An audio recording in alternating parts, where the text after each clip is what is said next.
Olá, pessoal, boa noite. É um prazer imenso estar aqui com vocês mais uma vez, nesta nova Live ICO Series. Deixa eu me apresentar para aqueles que não me conhecem. Eu sou Irene Azevedo. Eu hoje estou responsável pela prática de ICO na LHH. Já vocês vão saber o que é o ICO. Mas deixa eu falar um pouquinho da LHH. A LHH, ela tem como propósito encontrar e oferecer oportunidades e soluções para que pessoas prosperem em um mundo de constante transformação. Isso nunca foi tão atual como é hoje, né? Mas esse é o nosso propósito, e dentro desse propósito, a gente atua em dois pilares. O pilar de desenvolvimento de talento e de transição de carreira. E dentro da transição de carreira, a gente atende transição de carreira em todos os níveis, mas existe uma unidade de negócio totalmente voltada para a transição de carreira de C-Level. E este é o ICO, International Center for Executive Options. E hoje, então, eu tenho o prazer de ter dois grandes amigos aqui, e é uma delícia fazer essa live, porque eu estou sempre com gente que eu gosto muito. E hoje tem, então, aqui o Cláudio Costa, que é o Head de Recursos Humanos da Petrobras, e também conselheiro de administração da Transpetro, e o Pedro Pitella, Head de Recursos Humanos da Sanofi Brasil.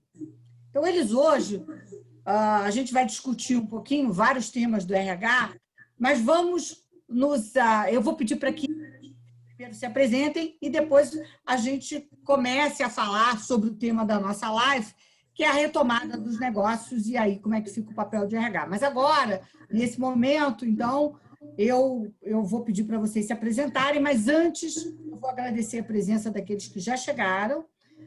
Infelizmente, nessa live, as pessoas não podem falar, então todas as perguntas que queiram fazer vão ser...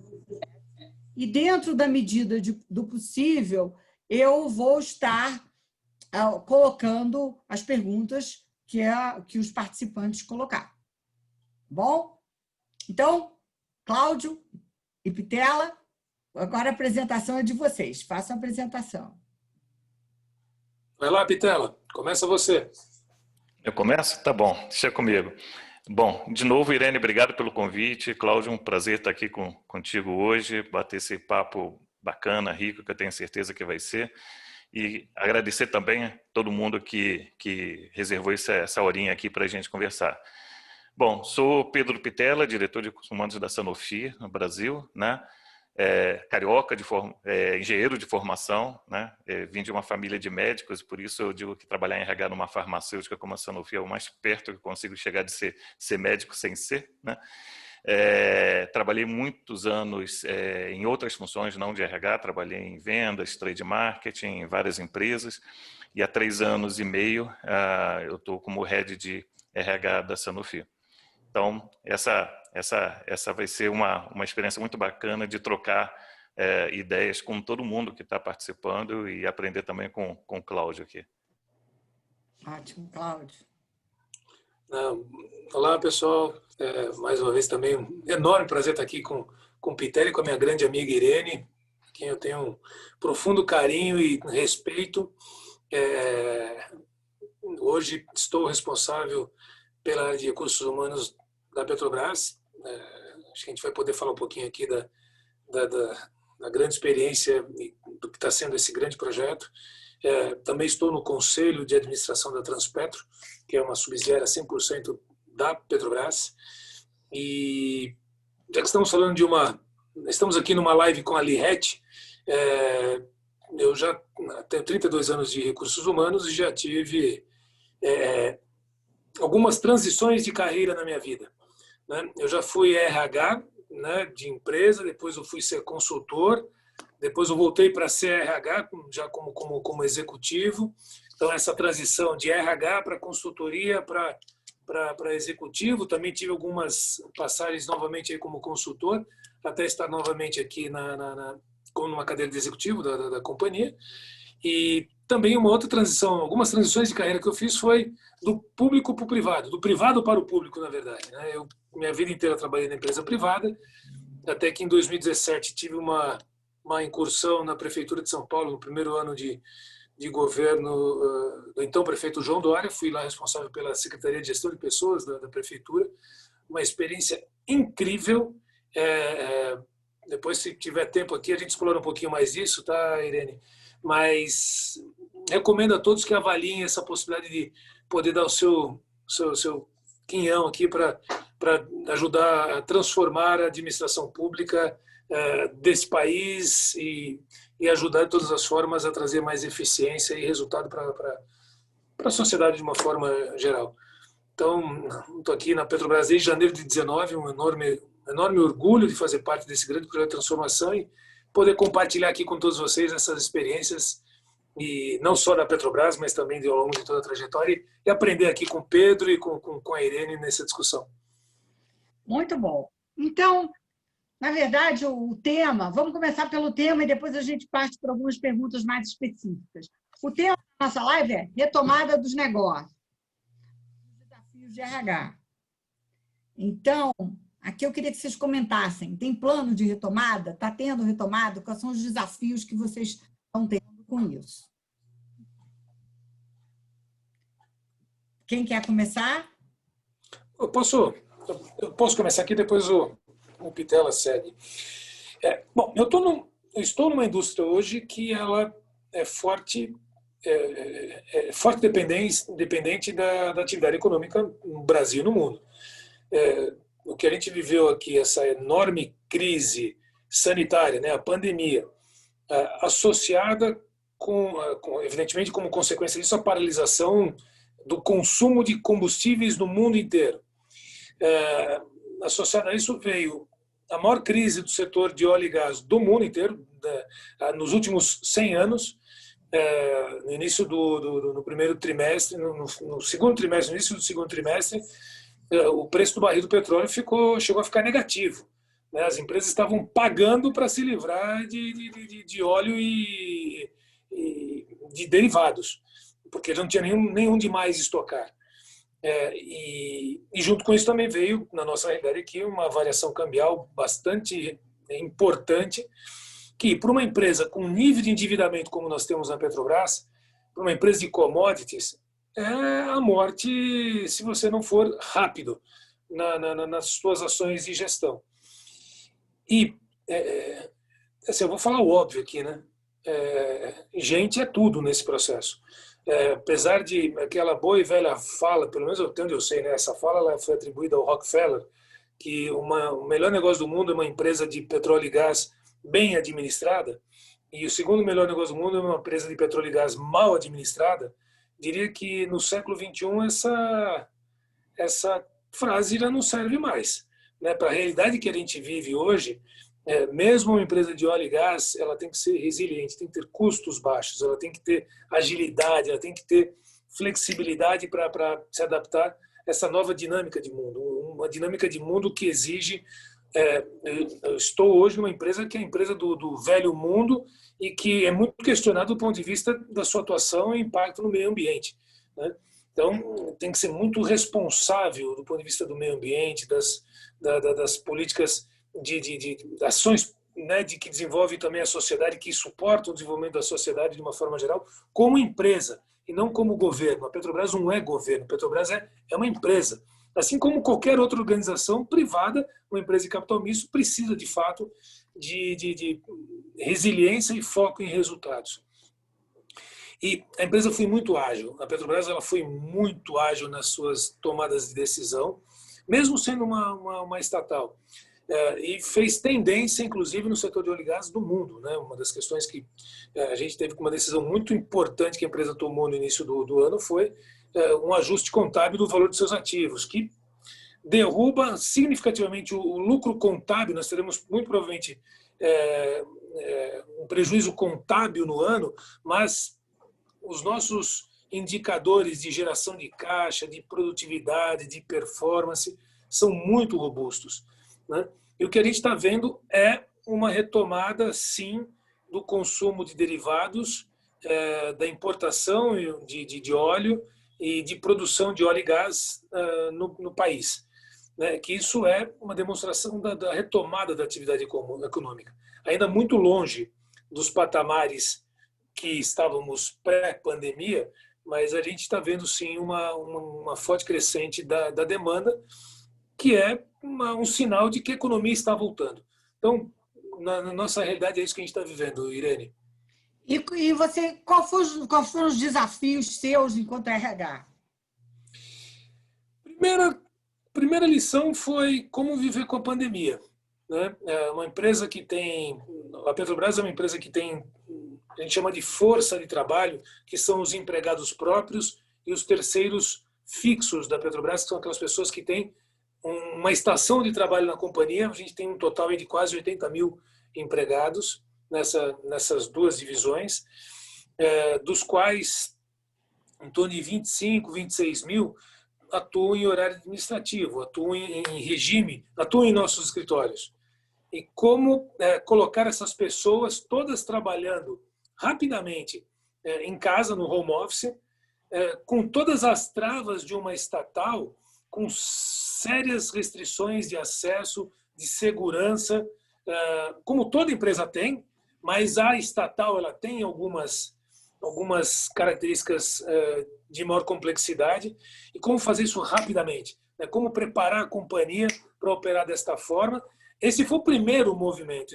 Junto com isso, uma série de ações voltadas para a redução de custo ou para postergação de desembolsos para preservar o caixa da companhia. Né? Então, tivemos que implementar redução de jornada, tivemos que implementar redução salarial para os ocupantes de função de liderança, de função gratificada. Tivemos que mudar o turno, né, nas operações de offshore, de plataformas e também das nossas unidades operacionais para reduzir a quantidade de pessoas expostas. Nós somos uma atividade essencial para a economia, então a gente não pode parar. Né? E, além disso, também tem toda a complexidade de você parar uma produção de petróleo de uma plataforma ou mesmo a produção de derivados numa refinaria. São atividades que merecem continuidade. Então, como fazer isso com a máxima segurança, né, para os empregados? Então, nós tivemos ali, vou te falar que meados, segunda quinzena de março até final de agosto, começo de setembro, foi um período de muita intensidade e como aprender a trabalhar em home office, né? Era comum reunião de sábado, domingo, de noite, não tinha hora para parar, porque precisava de todas essas análises. E de novo, coloco mais aqui uma complexidade na estatal, que nós temos órgãos de controle, TCU, CGU, que monitoram todas as ações e decisões da administração da companhia.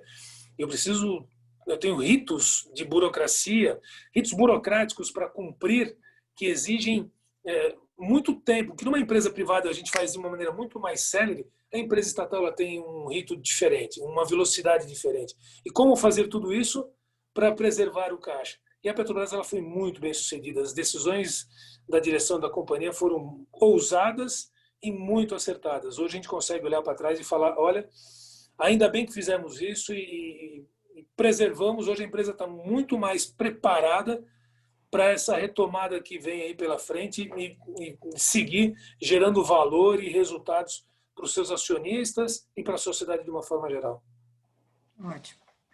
Pitela, querido. Vamos lá. Bom, ouvindo o Cláudio falar, eu começo a achar até que meus desafios foram pequenos, viu, Cláudio? Porque... Mas é bom porque a gente traz segmentos diferentes. De qualquer maneira, os dois segmentos que hoje estão falando, eles são vitais para a sociedade, porque você também deve ter tido uma operação que não podia parar, né? Exato, exato. Eu ia começar por aí, né? Até para explicar o que é a Sanofi, que talvez não seja muito conhecida, e com certeza não é conhecida como a Petrobras. A Sanofi é uma empresa farmacêutica, né, de origem francesa, 100 anos no Brasil. A gente tem 4 divisões e isso dá uma variedade de portfólio muito grande. A gente tem no extremo uma divisão como o Genzyme, que é de doença rara, que tem produtos para um número de pacientes pequeno, mas que são produtos essenciais, que sem eles existe risco de vida. nós temos uma divisão de vacinas, e aí somos um dos muitos que estão atualmente pesquisando, né, a vacina da Covid. Temos 2 candidatos aí que eu brinco que essa é uma corrida que todo mundo ganha, né, ninguém perde. Quem chegar primeiro vai ser bom para todo mundo, que é a Sanofi Pasteur. Temos uma divisão de produtos farmacêuticos de prescrição, e aí você tem um leque grande, desde genérico, com medley, até produtos bastante estabelecidos, tradicionais. E no outro extremo nós temos uma divisão de produtos OTC, ou produtos de venda livre, né, sem prescrição médica, com marcas muito conhecidas aí, centenárias, como Novalgina, Dorflex, Aleve. Então, são produtos de primeira necessidade, né? E por isso, como você falou, Irene, nossas fábricas, nós temos 2 fábricas no Brasil, Suzano e Campinas, nunca pararam. Pelo contrário, né? No início da pandemia houve até uma explosão de demanda, seja porque pessoas que fazem uso de produtos crônicos tiveram que estocar por medo da falta, ou com medo de não poder sair de casa, se estocaram, né? E outras pessoas também compraram outros produtos, até no intuito de se proteger do autocuidado. Então, houve até um aumento da demanda. Nossos colegas aí das fábricas, a gente fala que são heróis, porque trabalharam até mais, né? A gente teve que atender uma demanda redobrada. Mas, com isso, né, o que acontece? A gente começa a ver agora, e assim como óleo e gás, a gente é muito dependente do produto interno bruto do Brasil. O setor farmacêutico tem uma correlação quase de 1 para 1 com o PIB. A gente, obviamente, depois dessa explosão inicial, a gente experimentou, sim, a gente sofreu, seja com a taxa de câmbio, como o Cláudio falou, seja porque nossos insumos são, grande parte, importados, né? Então, a gente tem uma questão de custo.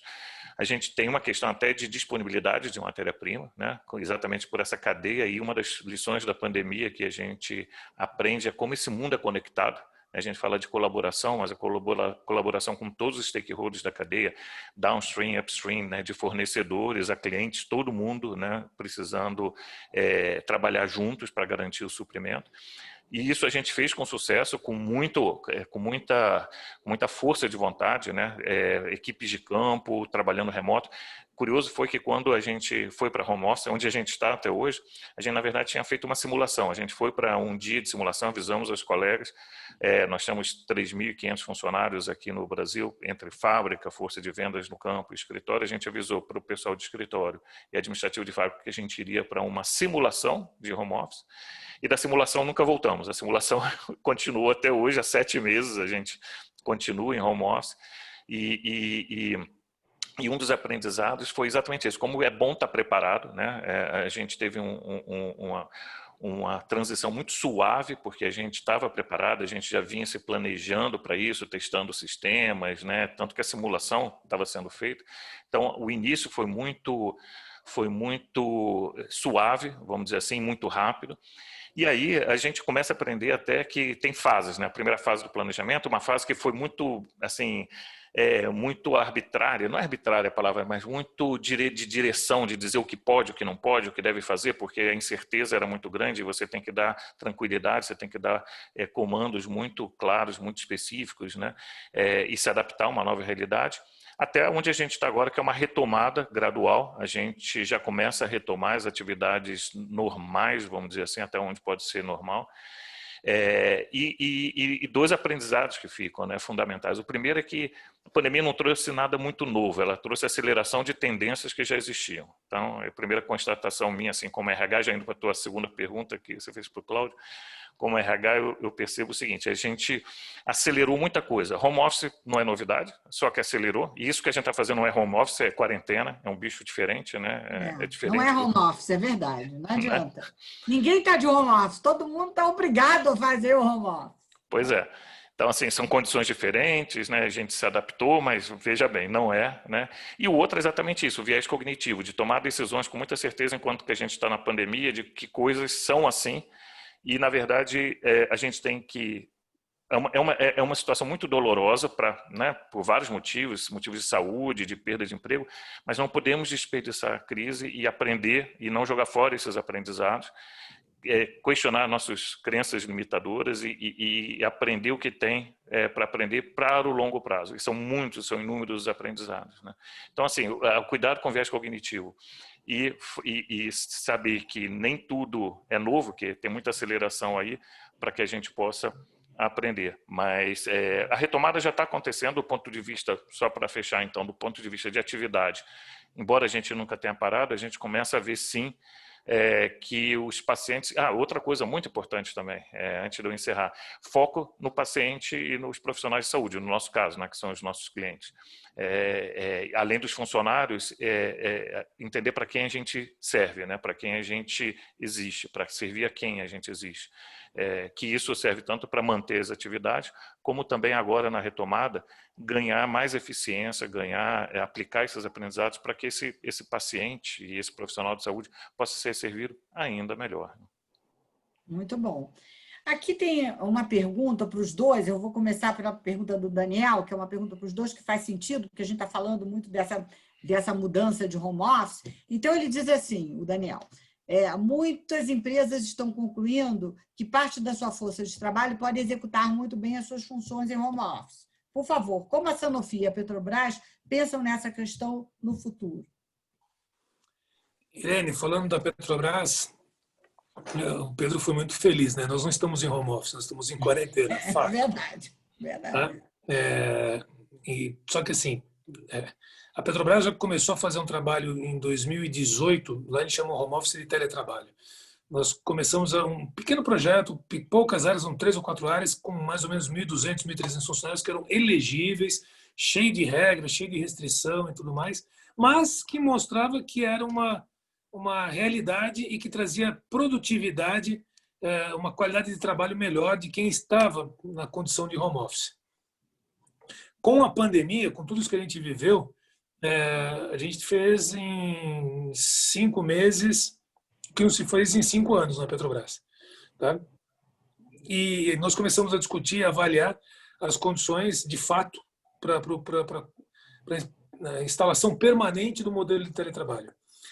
De novo, hoje nós estamos em quarentena, 5 dias por semana, trabalhando em home office para aquelas áreas que são possíveis trabalhar em home office. A partir de janeiro, que quando a gente estima que deva ter aí uma conclusão, encerramento da pandemia, caso venha aí a solução das vacinas, ou vamos colocar de uma forma diferente, a partir do encerramento da pandemia, estará instalado permanentemente para as áreas administrativas, mesmo as áreas administrativas das unidades operacionais, o modelo permanente de teletrabalho. E a gente vai fazer um modelo permanente com 3 dias, onde o empregado pode optar, e é opcional. Ele adere ao modelo opcional, 1, 2 ou 3 dias de teletrabalho. Se ele aderir a 3, então 2 dias ele terá que ir ao escritório, para a sua base. Nós estamos preparando um aplicativo que estará a serviço dos gestores, que o empregado vai colocar ali a sua intenção de trabalho, o aplicativo vai ter inteligência artificial por trás desse processo para redistribuir os dias que aqueles empregados daquela equipe, naquela determinada área, irão trabalhar presencialmente e no home office. Nós estamos fazendo toda uma adequação da nossa capacidade instalada predial. Nós estamos fazendo toda a nossa adequação predial. A gente vai colocar 50% dos nossos administrativos terão espaço predial, outros 50% não.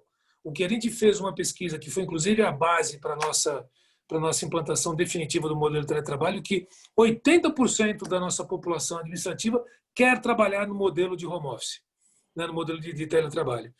Então, 80% com 50% significa que a gente tem até uma capacidade ociosa ali para ter mais pessoas trabalhando no escritório. Então, está tudo muito estruturado, tem uma política formatada, tem tudo bem organizado, para quando a pandemia encerrar, nós vivermos esse processo. Agora, vou fazer um depoimento aqui. Na semana passada eu estive no Rio de Janeiro, eu tive que fazer uma reunião presencial ali, e algumas pessoas estavam na sala de reunião e outras pessoas estavam no ambiente virtual. A gente tem que aprender muito ainda com a tecnologia instalada nos prédios, nas salas de reunião, e na dinâmica de uma reunião onde parte está em casa e parte está no escritório. Né? É diferente. A gente vai ter que aprender a lidar com esse novo mundo. Né? E como vai ser isso? Vivendo. Né? Não tem fórmula pronta, a gente não sabe ainda. A gente vai ter que viver e se adaptar a essa nova realidade. Mas foi uma experiência curiosa aqui. Então, a Petrobras já decidiu, tá? Inclusive, para uma empresa desta complexidade, deste tamanho, a gente foi bastante ousado e inovador nesse processo. Mas já está divulgado, inclusive. Que, de qualquer maneira, quando você está falando, você respondeu um pouco do Fabiano, né? Como é que você está entendendo os interesses, porque você, na verdade, fizeram uma pesquisa para poder ver quem é que queria. E é verdade, todo mundo gosta do teletrabalho, ninguém gosta de estar na quarentena. Né? Filho em casa, né? Quem tem filho em casa, né? Não podendo sair muito, isso é que ninguém gosta. Muito bem. Pitela, por favor, me conta então um pouquinho dessa estratégia de vocês. Tem alguns pontos em comum, né? Na verdade, a gente também já anunciou que, ao retornar da quarentena, nós também vamos para uma política de home office também de 3 dias, de até 3 dias, assim como o Cláudio falou, isso é uma coincidência. Mas o fato é que a gente já adotava o home office há algum tempo, há bastante tempo, na verdade. Há 2 anos, mais ou menos, a gente tinha uma política um pouco mais limitada de home office, mas a gente já vinha adotando várias políticas que a gente chama de ambiente de trabalho flexível, né? Então, de 2 anos para cá, a gente, por exemplo, mudou para um escritório que não tem lugar fixo, ninguém tem lugar fixo, o que permite até um uso mais racional do espaço, porque antes de mudar para esse modelo, a gente fez medições e, em média, a gente tinha 70% de ocupação, tinha 30% de capacidade ociosa nas estações de trabalho, por vários motivos, férias, reuniões externas, algum colega afastado por algum motivo. Então, quando a gente mudou para um escritório há 2 anos atrás, a gente já dimensionou o escritório para atender 70% da capacidade, e como a gente não tem lugar fixo há 2 anos, isso é absolutamente flexível, as pessoas escolhem onde sentam, ninguém, nem o presidente da companhia tem um posto de trabalho, uma sala fechada. Isso já deu flexibilidade, a gente tem sensores que acompanham a presença dentro do escritório e a média não chega nem a 100%, quer dizer, nem 70% no final, com a adoção do home office já ia para a estação de trabalho. O que a gente está fazendo agora é ampliando mais essa flexibilidade, indo para até 3 dias. Por que não 5 dias? Porque a gente acredita que de novo, viés cognitivo, né? É muito fácil a gente falar, não, eu quero todos os dias, mas existem vários dilemas que ainda têm que ser respondidos. Como que fica a cultura das empresas num ambiente onde as pessoas não estão face-to-face ou frente a frente, questões de inovação, o que eu brinco que é o dilema do prisioneiro, como o Cláudio falou, quando parte da equipe está remota e parte não está, como que quem não está remoto vai se sentir, né? Tem toda a questão da influência, de como é o meu almoço, o meu cafezinho com os colegas. Então, isso é um processo de aprendizagem e a gente prefere dar um passo a mais num processo que já começou 2 anos atrás, né? Dress code, que hoje a gente já tem liberdade de usar o traje que quer. Então, isso tudo mostra, na verdade, uma evolução das relações de trabalho, né? Como que essas relações de trabalho ajudam a gente a ter um ambiente mais flexível, portanto, mais diverso, que atendem diferentes necessidades e que também a gente empodera as pessoas com responsabilidade para que tomem suas próprias decisões, né? Para que a gente não tenha que ditar normas a cada detalhe, né? Para nós, gestores de RH, às vezes dá um frio na barriga quando a gente fala, né, não vamos ter controle. Mas depois que você adota isso, e de novo, a pandemia só acelerou, né, coisas que já vinham acontecendo, ela não trouxe coisas novas, ela acelerou. Você vê como poderia ter sido melhor. Eu mesmo, outro dia conversando com um colega, outro dia não, já faz alguns meses, mas durante a pandemia, planejando o retorno, eu falei assim, vamos planejar quais as áreas vão voltar primeiro, né, as áreas essenciais que voltam primeiro. Depois de falar isso, eu pensei, que besteira eu falei. Se a gente está 7 meses trabalhando remoto e nada parou, absolutamente nada parou, não tem área mais ou menos essencial para voltar. Todas funcionam remotamente, né? Mas o viés, né, assim, nossas crenças limitadoras estão lá, minha crença nesse caso, né? Então, assim, trabalho remoto é só uma das facetas, né? Tem a transformação que a pandemia trouxe no conteúdo do trabalho, nas formas de trabalhar, não se limita ao home office, tem vários exemplos. Eu vou dar só mais um para encerrar e passar a bola para você, Irene. Na indústria farmacêutica, nós temos muitos eventos com profissionais de saúde, né? Congressos médicos, né? É uma prática muito comum. Nós fizemos agora eventos 100% digitais, 100% digitais. Então, também os profissionais médicos também aderiram a isso. Então, não basta a gente transformar, né? Todos os parceiros têm que se transformar. Em 6 meses, nós fizemos mais que o dobro de eventos digitais de todo o ano passado, com profissionais médicos, congressos médicos, etc., que isso significa acesso, né? Então, imagina, um médico não precisar se deslocar, não precisar, né, gastar o tempo do consultório se deslocando para um congresso, e poder fazer isso de uma maneira muito mais flexível. Esse é mais um exemplo, tem inúmeros outros, de como essas relações se transformam agora durante a pandemia. Ótimo. Então, vamos, agora que vocês tocaram, bom, estamos nesse ambiente, as empresas têm os seus propósitos, têm a sua cultura. Como é que suporte, o que é feito? É uma coisa que eu fico curiosa, né?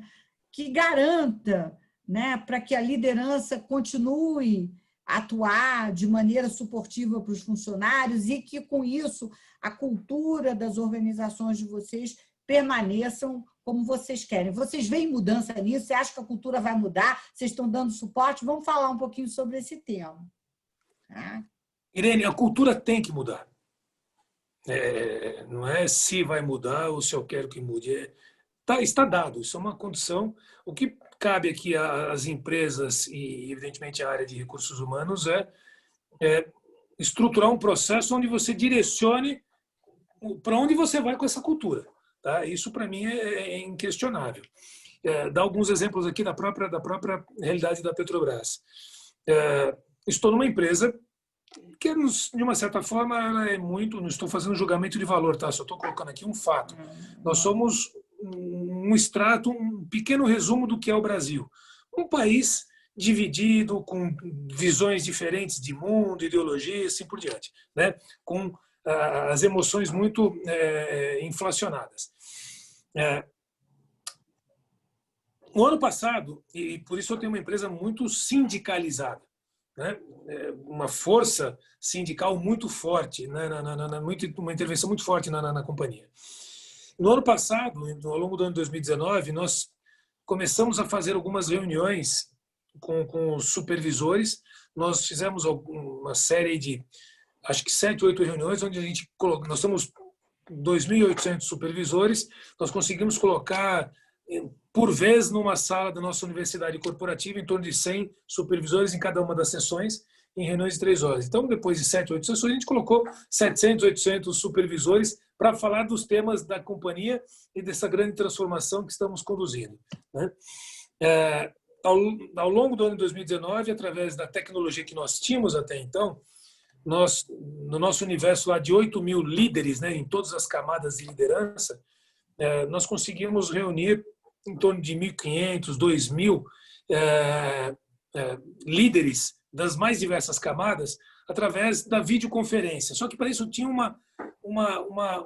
quase que uma operação de guerra para montar as salas onde as pessoas iam assistir, onde ia ser a transmissão, tinha ali que montar uma estrutura de câmeras, de captação de som. Era uma parafernália danada, né? E assim, conseguiu colocar 1.500, 2.000, né? O máximo que a gente conseguiu colocar, não chegou nem a 3.000 pessoas. Hoje, de um dia para o outro, eu consigo fazer uma live com as tecnologias que estão disponíveis, eu coloco 20.000 pessoas numa reunião, né? Com uma interação, com perguntas e respostas, com o presidente da Petrobras, com toda a diretoria, todo mundo ali disponível para responder ao vivo isso que a gente está fazendo aqui. Olha o poder que tem de você comunicar de maneira direta com esse universo que você tem de empregados, né? Que você tem na sua empresa.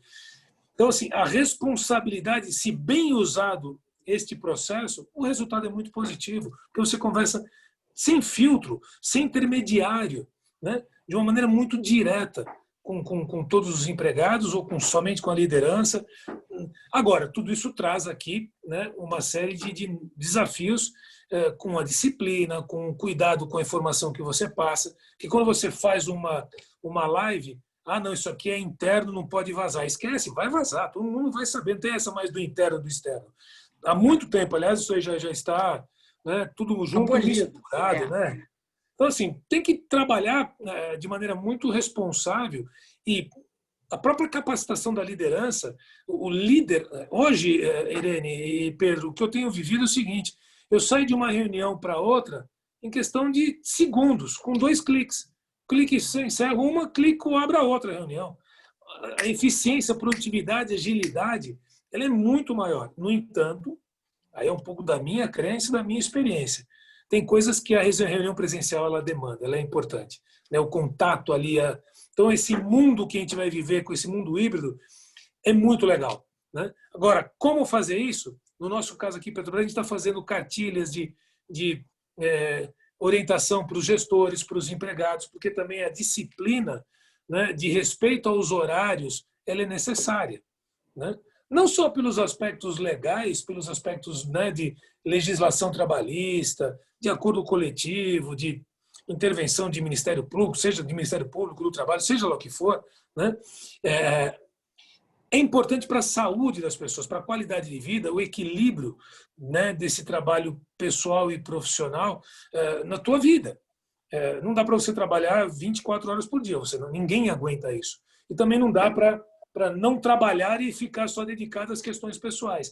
E como conviver com as intervenções, com o espaço que você vai ter na sua casa, com a tecnologia, com a ergonomia. Então, assim, a gente tem trabalhado muito na Petrobras com cartilhas, com EAD, né, com os programas de ensino à distância. Tudo isso está sendo muito preparado, a gente está massificando tudo isso e monitorando de maneira muito presente as vantagens e aquilo que não está funcionando bem para melhorar no nosso processo de gestão. Mas, resumindo, Cláudio, o que você está me dizendo é o seguinte, olha, como eu também posso me comunicar de uma maneira mais rápida até, né, mais efetiva, que eu posso botar todo mundo nas lives e tal, eu garanto que a minha cultura ela vai mudar na medida que as coisas forem mudando e que eu quiser que ela mude. É isso que você está falando, né? Isso, e o que cabe à empresa e o RH apoiar nesse processo, definir para onde nós vamos, né? Isso. Na nossa pesquisa de teletrabalho, claro que tinha ali uma forte demanda para que fossem 5 dias de teletrabalho. A gente pesquisou, a gente analisou, fomos a empresas que adotam esse modelo e a gente optou por até 3 dias e 2 dias obrigatoriamente no escritório, porque esse contato com a bandeira, com o ambiente, com a empresa, ele é importante para a manutenção dessa cultura, para a integração com a empresa, né? Senão você fica muito distante. Nós também fizemos isso, até 3 dias, né? Até 3 dias. Tem gente que vai 2 dias, tem grupos que vão 3 dias. Pedro Pitela, desculpe, ainda perguntei, mas é que eu queria resumir o que o Cláudio falou. Agora é com você a palavra. Não, vamos lá. Não, e você vê que tem coincidência também, a gente adotou até 3 dias, né? Porque parece que esse é um mix saudável, pelo menos por enquanto, né? Até a próxima fase, até a gente aprender outra coisa, né? Espero que não seja outra pandemia, né? Não, bom, não sei, né? Mas assim, a gente vai estar mais preparado, né? Vai estar mais sábio. Vai. Mas espero que não.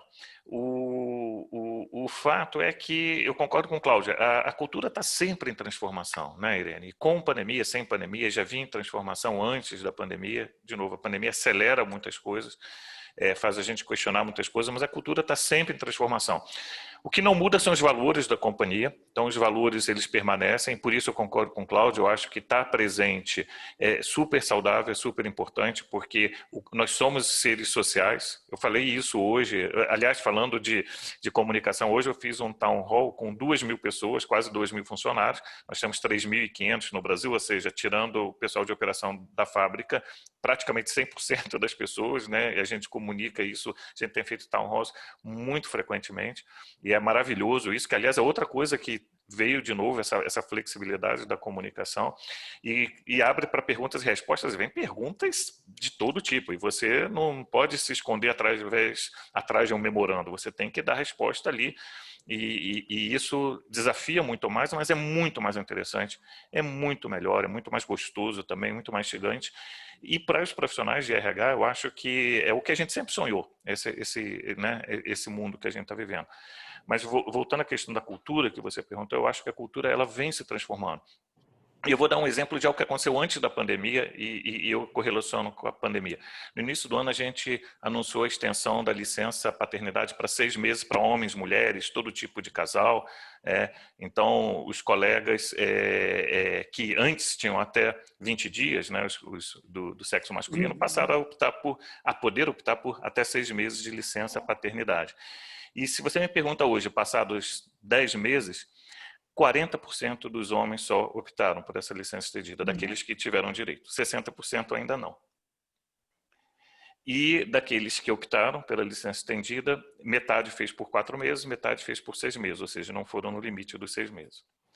Isso não tem a ver com a pandemia, tem a ver com uma mudança de paradigma, de modelo mental.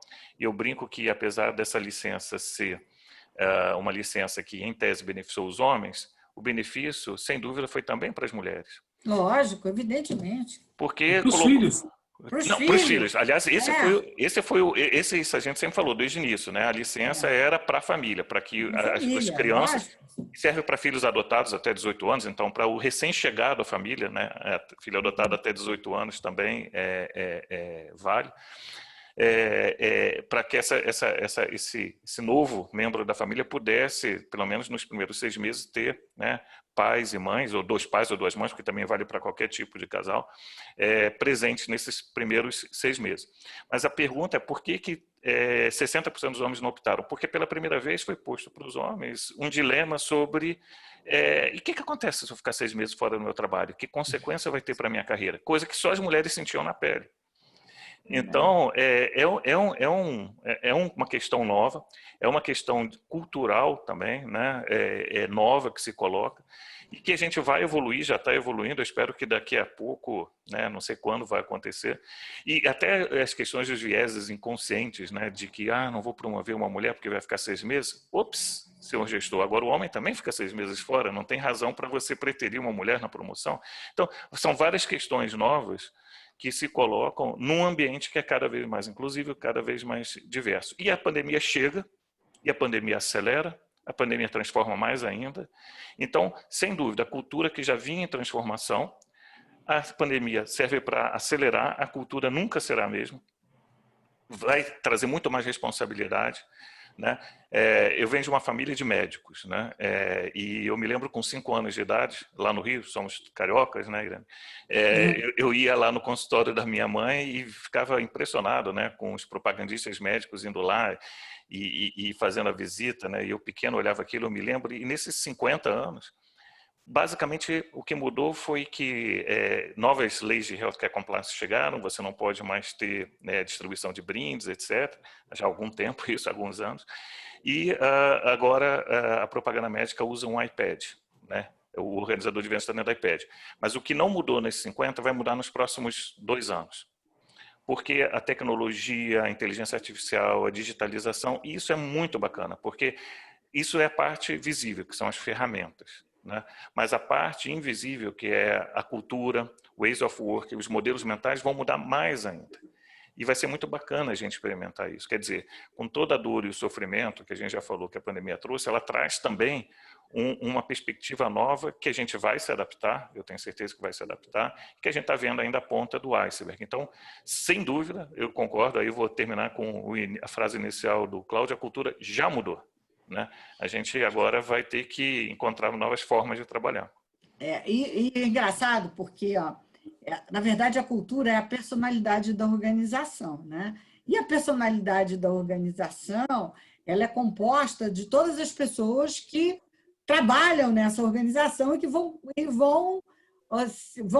construindo essa cultura. E como na pandemia todos nós, e aí todo mundo, o mundo inteiro foi transformado, ninguém passou incólume, ninguém, né? Então, por isso que essa cultura está se transformando mais rapidamente, porque nós estamos nos transformando muito rapidamente. E aí vem uma pergunta aqui, que eu achei interessante, do Beto. Tem muitas perguntas, a gente não dá para fazer todas, mas ele diz o seguinte: como trabalhar o engajamento e inovação em um ambiente em que o contato, né, estará mais reduzido e o senso de pertencimento poderá ser muito frágil? Quer dizer, Como é que a gente realmente trabalha? Porque inovação é gente feliz, né? Você só consegue fazer inovação com mudança de mindset, né? Senão você não faz, porque não é só tecnologia, né? Então, como é que a gente consegue fazer inovação, porque vai ter que ir na inovação, e fazer com que as pessoas fiquem engajadas? Irene, eu vou tomar liberdade aqui para responder essa tua pergunta e a provocação. Foi o Beto, né, quem fez essa Foi o Beto provocação? Coutinho, você conhece ele? Não conheço, mas vou Muito tomar obrigada. aqui a liberdade de responder com a experiência que eu tive quando eu trabalhei na TAM. O que é uma companhia aérea? Né? O que é o tripulante? A tripulação técnica e a tripulação comercial. Piloto, copiloto e comissários, né? E chefe de cabine. Para quem não sabe, companhia aérea, a área de despacho operacional, que é onde a tripulação técnica se apresenta, é no aeroporto. Não é na empresa, no prédio da empresa. Né? Então, a tripulação ela não vai à empresa, ou quando vai, ela vai para tratar de alguma questão pontual, em geral até para reclamar no RH, né? De uma questão mais específica, mas ele não está no escritório, ele não está no prédio da empresa. Mas ele está onde? Ele está numa aeronave, ele está lá em cima representando uma bandeira, representando uma marca, um posicionamento. Isso não diminui o engajamento. A tripulação ela é extremamente engajada com a marca que ela representa. Né? E eu que vivi TAM, que tem uma história lá do comandante Rolim, posso assegurar que o nível de engajamento dessa equipe era muito alto. Mesmo não estando todos os dias, aliás, quase nenhum dos dias no escritório, na empresa. Né? Então, o que eu acredito é que algum tipo de vínculo é necessário, por isso que a gente está falando agora da Petrobras ou de qualquer outra empresa que eu acredito que é necessário você ter ali essa flexibilidade e a capacidade do trabalho remoto, porque traz muita qualidade de vida, e com a qualidade de vida, as pessoas felizes, as pessoas se engajam melhor e se dedicam melhor e produzem mais e vão gerar mais resultado. Então, é uma consequência uma da outra, mas também ter essa ligação com a companhia, com o seu líder, com os seus colegas, é necessário. Então, encontrar o ponto de equilíbrio aqui, ele é ultra relevante nesse processo. E hoje a gente está falando, olha aqui, a gente está numa tecnologia que talvez há 2 anos era impensado isso que a gente está fazendo aqui, né? Os webinars, os conference calls, eles aconteciam, mas com essa escala que a gente está fazendo, com essa facilidade, é coisa recente, coisa de meses. Quem garante que daqui meses, ou talvez alguns anos, vão ser um pouquinho mais conservador, a gente não vai ter o holograma, eu vou estar presente numa reunião lá com um holograma meu lá. Quem garante que não? Então, é uma nova a velocidade, você falou muito bem, Irene, a velocidade dessa transformação, ela está aí, cada vez vai ser mais rápido. Né? A nossa necessidade de nos adaptarmos de todas as formas, muitas profissões do passado vão deixar de existir e novas profissões estão nascendo. Né? O que elas serão, a gente só vai saber com o curso do tempo, com as coisas acontecendo. É isso mesmo. Legal. Eu concordo 100%, né?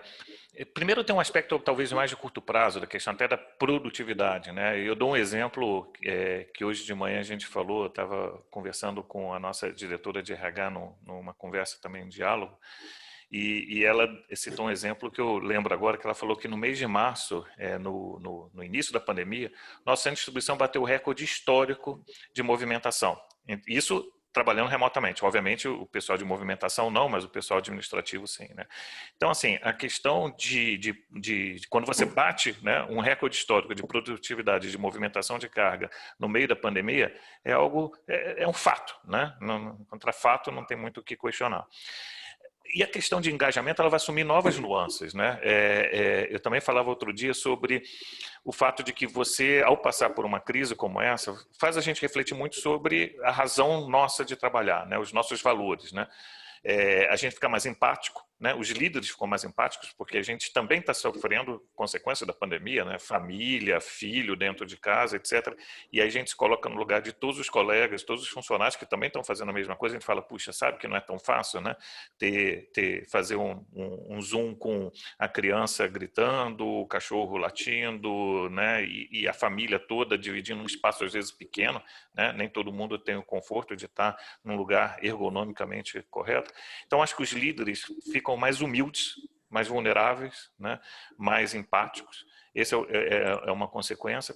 Mas a gente começa a repensar as nossas razões para trabalhar, de dedicar tantas horas, né? Porque durante essa pandemia, vamos combinar que todo mundo trabalhou muito, né? Muito mais do que o normal, né? Muitas horas e muito intensamente. A fadiga de estar na telinha é muito grande. Então, você começa a repensar o seu propósito, a sua missão e o porquê que você trabalha.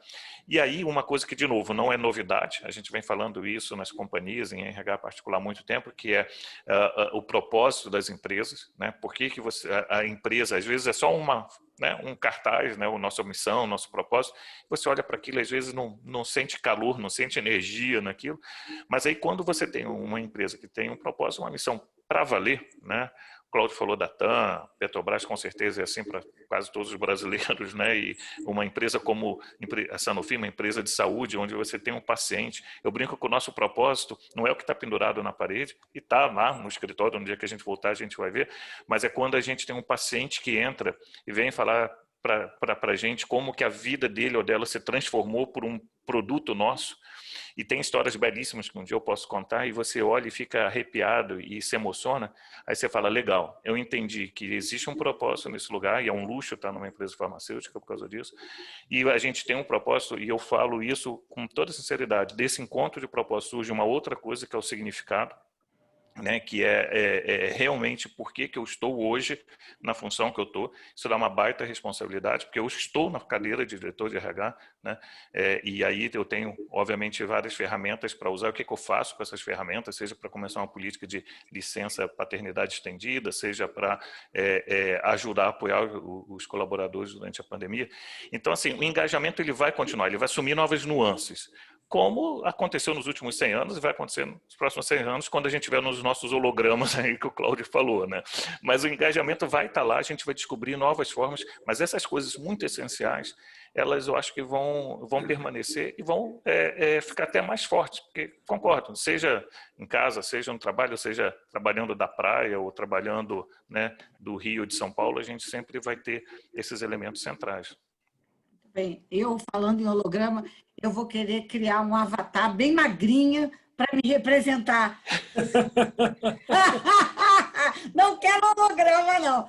Bom, mas agora, como última pergunta, eu vou mudar um pouco o que o Fabiano está falando. Ele pergunta se haverá mudança no papel da liderança. E o que eu vou dizer, assim como vocês já mencionaram, que esta é uma fase, essa é uma época que nós estamos trazendo à tona, potencializando tudo aquilo que a gente sempre falou. Gente, o papel do líder sempre foi estar perto das pessoas, acompanhar a sua equipe, inspirar, motivá-los, acompanhá-los. O problema é que antes, se tivesse um cara lá em cima muito forte de liderança, ele dava e o negócio andava, mas hoje não anda mais. Então, a minha opinião, eu queria ouvir a opinião de vocês, o papel da liderança hoje tem que ser o papel que sempre deveria ter sido, o papel de líder. Então, essa é a minha posição. Muito bem. Podem dar, porque daqui a pouco a gente tem que terminar. Então, eu queria ouvir um pouquinho o Cláudio e o Pitela. Anne, concordo com você, já deu a resposta. Só quero adicionar uma questão aqui. O líder tem que ser exemplo. Tem que ser exemplo de comportamento, de engajamento, de resultado, porque senão ele não é líder, né? Senão ele não serve para ser um líder. E independente do ambiente virtual, de pandemia, seja lá o que for, o papel da liderança ele só se fortalece cada vez mais nesta direção. Então, assim, e qual é o papel importante do RH? É ajudar a liderança sênior das organizações a escolher os melhores líderes e preparar os líderes para esses novos desafios. Então, assim, acho que, de uma certa forma, a resposta já está dada, viu, Irene? Tá certo. E tela? É isso aí, sem tirar nem pôr. O bom líder antes da pandemia continuou sendo o bom líder agora, durante a pandemia, né? E aquele que não era um líder tão bom assim, também não funcionou bem durante a pandemia. Não vejo muita diferença, não. Mas concordo com o que você falou, Irene, com o que o Cláudio falou também. É sensacional, é isso aí. Tem que ser exemplo, tem que ser genuíno, portanto, né? Assim, o que falar tem que ser igual àquilo que agir, né? Então, liderança talvez seja o tema de RH que mais livros tem escrito, que mais artigos tem escrito, e a gente sabe que não muda a forma de atuar, como a gente falou ao longo dessa última 1 hora aqui, mas essa essência, né, que a gente está falando é uma essência atemporal, ela vai ser reforçada.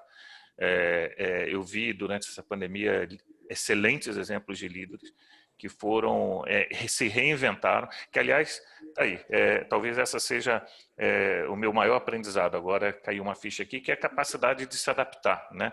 Learning agility, a agilidade, né, de se adaptar, cada vez mais vai ser importante, cada vez mais a gente vai ver essa velocidade da mudança muito rápido. E o bom líder vai ser aquele que mais rapidamente vai se adaptar, sem perder essa essência toda que a gente falou, mas se adaptar mais rapidamente para suportar suas equipes aí, nessa mudança vertiginosa que a gente está fazendo. Gente, é uma pena porque já estamos com o nosso tempo acabando, termina às 8 horas, e eu deixo sempre esse finalzinho para vocês darem a mensagem de vocês final. Então, podem começar. Primeiro quero agradecer a Lirete, você em especial, Irene, você é uma pessoa que eu tenho, como já disse, um carinho enorme. Experiência muito legal estar aqui. Pitela, inspiradora as tuas falas, muito legal a gente estar dividindo e trocando aqui essas ideias, e tenho certeza que quem está nos assistindo também deve ter gostado. E dizer que essa roda não para de rodar nunca, né? Cabe a gente dirigir, né, direcionar para aquilo que tem, pegar a fala do Pitela, propósito e significado é tudo na nossa vida, né? Seja para a vida pessoal, seja para a vida profissional. E tá aqui, até acho que a gente tem uma oportunidade ímpar de poder amplificar este papel, esse propósito e significado para todos. Então, mais uma vez, muito obrigado, Irene. Obrigado de verdade. Pitela, é um enorme prazer poder dividir aqui algumas ideias contigo. Muito legal. Começo também só agradecendo o Cláudio, prazer te reencontrar, Cláudio, Irene, super obrigado pelo convite.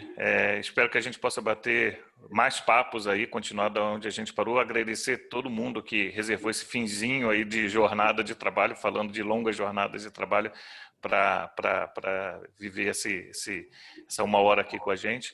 E eu sou um otimista inveterado, né? Eu acho que todo mundo está condenado a ser feliz no final, e eu acho que essa crise vai deixar muitos aprendizados que vão ser muito bons para a gente, né?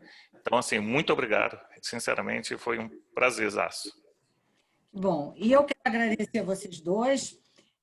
O prazer, né, estar aqui, um papo agradabilíssimo. Agradecer a todos que vieram aqui e realmente estiveram conosco. Pedir desculpas porque não pude fazer todas as perguntas que foram colocadas. E eu sempre deixo uma mensagem final. E eu, ouvindo vocês falarem, eu hoje queria dizer sobre a importância da gente ser autêntico e ser transparente. E quando a gente fala em liderança, a liderança hoje ela tem que gerar confiança. E confiança, porque a confiança vai trazer agilidade, as empresas vão precisar de agilidade. E a confiança a gente gera sendo autêntico, né? Sendo transparente e, principalmente, agindo da forma que a gente fala. Então, eu desejo a todos uma ótima noite, muito prazer e até a próxima. Um beijo a todos, muito obrigada. Tchau, gente.